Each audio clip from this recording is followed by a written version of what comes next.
ஆதியோகியை திறந்த வெளியில் வைத்திருக்க காரணம் என்ன? ஆகாயமே ஆலயம். 112 அடி ஆதியோகிக்கு ஆலயம் கட்டணும்னா எவ்வளோ அடி இருக்கணும்? இது இவன் யோகீஸ்வரன்.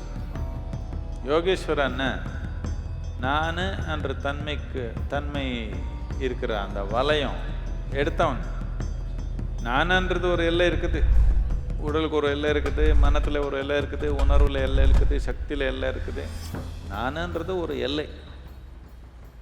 யோகான்னு என்னன்னா அந்த எல்லை நாம் விழிப்புணர்வாக அந்த எல்லை எடுக்கிறது.